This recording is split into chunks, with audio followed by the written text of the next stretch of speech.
सोचिए एक दिन आपके घर के एक कोने में एक पुराना संदूक मिलता है। जब आप उसको खोलते हैं, अंदर होती हैं कुछ अजीब सी चीज़ें। एक डायरी, कुछ पुराने सिक्के, एक खिलौना और एक फ़ोटो। और आप सोचने लगते हैं कि ये सब किसकी चीज़ें हैं और किस समय की होंगी। और जब आप डायरी पढ़ते हैं तब आपको पता चलता है कि आपके परदादा के बचपन की कहानियाँ हैं। सिक्कों से पता चलता है कौन सा राजा था उस वक्त। फ़ोटो से समझ में आता है उनका जीवन कैसा था। और इसी तरह हिस्टोरियंस पुराने ज़माने की बातें जानते हैं, लिखी हुई और खुदाई में मिली हुई चीज़ों के ज़रिए। इस वीडियो में हम कवर करेंगे पूरा chapter timeline and sources of history, जिसमें हम जानेंगे how do we learn about our past, हम अपने पास्ट के बारे में कैसे जानते हैं, how is time measured in history, हम टाइम को कैसे मेज़र करते हैं, what are the sources of history, साथ ही हम ह्यूमन हिस्ट्री की स्टार्टिंग के बारे में भी पढ़ेंगे। तो चलिए शुरू करते हैं। तो सबसे पहले हम जानेंगे how do we learn about our past. तो देखिए, अर्थ की हिस्ट्री काफ़ी लंबी है, जिसमें से हम ह्यूमंस का एक काफ़ी छोटा पार्ट है। देखिए, अगर हम बात करें अर्थ पर लाइफ के इवोल्यूशन की, तो आज से बिलियंस ऑफ ईयर्स पहले फर्स्ट सेल और बैक्टीरिया जैसी चीज़ें आई। और इनके बाद यानी आज से मिलियंस ऑफ ईयर्स पहले corals, fishes, sharks, reptile dinosaurs, mammals, birds जैसे ऑर्गेनिजम्स ओरिजिनेट हुए। और इन सब के बाद यानी आज से करीब 3 लाख साल पहले होमोसेपियंस यानी कि ह्यूमंस का ओरिजिनेशन हुआ। देखिए, पर क्वेश्चन ये है कि हमें ये सब पता कैसे चलता है। तो कई लोग अर्थ की हिस्ट्री को स्टडी करते हैं, जैसे कि जियोलॉजिस्ट, जो कि स्टडी करते हैं अर्थ के फिजिकल फीचर्स, जैसे कि soil, stones, hills, mountains, reverse. इसके अलावा पैलियोंटोलॉजिस्ट, जो कि स्टडी करते हैं remains of plants, animals and humans from millions of years ago, और इन्हीं को हम फॉसिल्स कहते हैं। देखिए, फॉसिल्स यहाँ पे एक इम्पॉर्टेंट टर्म है, जिसका मतलब होता है पार्ट्स ऑफ प्लांट्स और एनिमल्स जो कि हमें सॉइल और रॉक के लेयर्स के बीच में प्रिजर्व्ड मिलते हैं।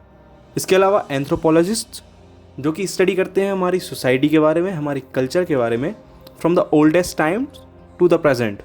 इसके अलावा आर्कियोलॉजिस्ट्स, जो कि स्टडी करते हैं हमारे पास्ट के बारे में bye digging up remains that people, plants and animals left behind, जैसे कि tools, pots, toys, bones and teeth of the animals। और इस तरह हम अपने पास्ट के बारे में जान पाते हैं। चलिए हम जानेंगे how time is measured in history.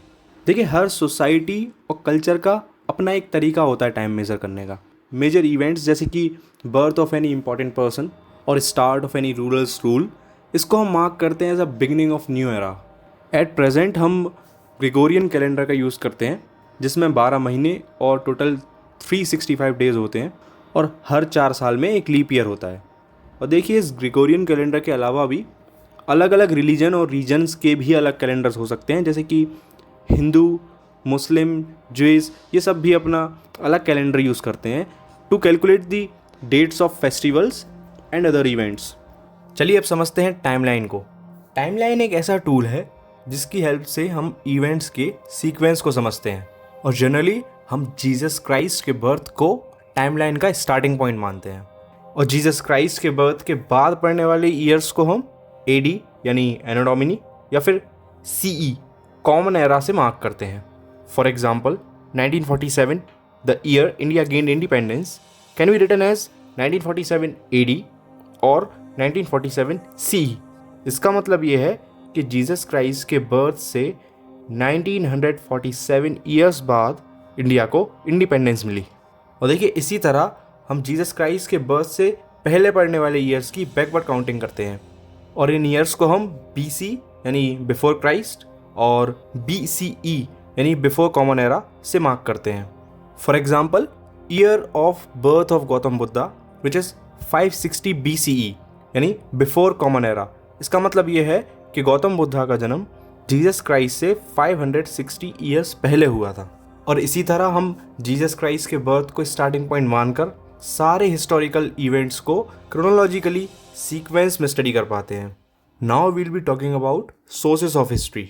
Imagine करिए, आज से 500 साल बाद कोई आपके बारे में जानने का ट्राई कर रहा है। वो क्या करेगा? वो आपकी डायरी देखेगा, या फिर आपके इंस्टाग्राम के अकाउंट पर जाएगा, या फिर आपके बारे में छपा हुआ कोई न्यूज़ आर्टिकल देखेगा। That's exactly what historians do to learn about a past. देखिए, सोर्सेज ऑफ हिस्ट्री वो क्लूज और मटेरियल हैं जिनके थ्रू हम पास्ट के बारे में जानते हैं। Majorly we rely on 4 type of sources: archaeological sources, literary sources, oral sources और आर्टिस्टिक सोर्सेज। चलिए इन चारों को अच्छे से समझते हैं। सबसे पहले स्टार्ट करते हैं आर्कियोलॉजिकल सोर्सेज से। ये वो सोर्सेज होते हैं जिनको हम ज़मीन के नीचे से खुदाई करके निकालते हैं, जैसे कि कॉइन्स, पॉट्स, टूल्स और बिल्डिंग्स। वहीं लिटरेरी सोर्सेज रिटन सोर्सेज होते हैं, जैसे कि मैन्युस्क्रिप्ट्स, बुक्स या फिर इंस्क्रिप्शंस। देखिए, मैन्युस्क्रिप्ट्स इस तरह पाम लीफ या फिर बैग पर लिखे हुए रिटन डॉक्यूमेंट्स होते हैं। वहीं इंस्क्रिप्शंस वो राइटिंग्स होती हैं जो कि सॉलिड ऑब्जेक्ट्स जैसे कि स्टोन, मेटल या फिर वुड पे की जाती हैं। देखिए, थर्ड टाइप ऑफ सोर्स है ओरल सोर्स। ये स्पोकन हिस्ट्री होती है जो कि पास होती है through one generation to another. इसमें फोक टेल्स, सॉन्ग्स और लेजेंड्स की बातें होती हैं। देखिए, last source is artistic source. इसमें images, pictures, paintings, sculptures, cave arts जैसी चीज़ें आती हैं। Now that we know how to find about our past, next we learn about the beginnings of human history. देखिए, मॉडर्न ह्यूमंस जिन्हें हम होमो sapiens भी कहते हैं, इनकी हिस्ट्री 3 लाख साल पुरानी है। This appears to be a very long time, लेकिन ये हमारे अर्थ की हिस्ट्री का एक काफ़ी छोटा पोर्शन है। देखिए, अर्ली ह्यूमंस ने नेचर से काफ़ी चैलेंजेस फेस किए और इन्हीं चैलेंजेस को फेस करने के लिए ह्यूमंस ने ग्रुप में रहना स्टार्ट किया। वे लगातार शेल्टर और फूड की खोज में रहते थे और उनकी अच्छी हंटिंग स्किल्स और पेड़ पौधों और फ्रूट्स की समझ के कारण उन्हें नाम मिला हंटर्स एंड गैदरर्स। ये groups temporary camps, rock shelters और केव्स में रहा करते थे। देखिए, इन्होंने आग का काफ़ी अच्छे से यूज़ किया, साथ ही ऐसे ऑब्जेक्ट्स भी बनाए जिनसे इनकी लाइफ और ईजी हुई, जैसे कि स्टोन एक्सेस, ब्लेड्स और एरोहेड्स।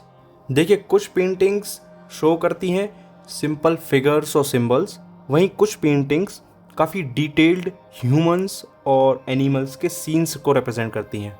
देखिए, आगे चलते हुए इन ह्यूमंस ने सिंपल ऑर्नामेंट्स बनाना भी स्टार्ट किया और इनका एक्सचेंज भी स्टार्ट किया। ओवर अ लॉन्ग एजेस अर्थ का क्लाइमेट काफ़ी चेंज होता रहा है। एक टाइम पर क्लाइमेट इतना ठंडा था कि पूरी अर्थ बर्फ़ से ढक चुकी थी। इस एज को हम आइस एज भी कहते हैं। और बाद में जब क्लाइमेट वार्म हुआ तो यही melted ice source of water बनी हमारी रिवर्स के लिए। और समय के साथ लिविंग कंडीशंस इम्प्रूव होती गई और लोगों ने कल्टीवेशन स्टार्ट किया। कल्टीवेशन के साथ साथ लोगों ने जानवरों को पालना भी स्टार्ट किया, जैसे कि केटल और गोट्स। और इसी तरह कम्युनिटीज़ नंबर और साइज़ में ग्रो करती गई और रिवर्स के किनारे सेटल होती गई, क्योंकि नदियों के किनारे पानी काफ़ी आसानी से मिल जाता था और सॉइल भी काफ़ी फर्टाइल होती थी। और समय के साथ हैमलेट्स यानी कि स्मॉल विलेजेस ग्रो करते गए और एक्सचेंज ऑफ फूड, क्लोथ और टूल्स भी काफ़ी बढ़ता गया। देखिए, धीरे धीरे नेटवर्क ऑफ कम्युनिकेशन और एक्सचेंज स्टेब्लिश होता गया, जिससे जो कि विलेजेस थे वो टाउन्स में कन्वर्ट होते गए और नई टेक्नोलॉजीज आई, जैसे कि pottery making for making pots and other clay objects. साथ ही मेटल का यूज़ भी काफ़ी बढ़ा, जैसे कि कॉपर और आयरन, जिसके हेल्प से हमने durable tools, objects of daily uses और ऑर्नामेंट्स भी बनाना स्टार्ट किया। और इसी के साथ हमने सारा चैप्टर कवर कर लिया है। If you like my work, you can like this video and subscribe to this channel, and if you have any doubt you can ask me in comment section. Thank you so much.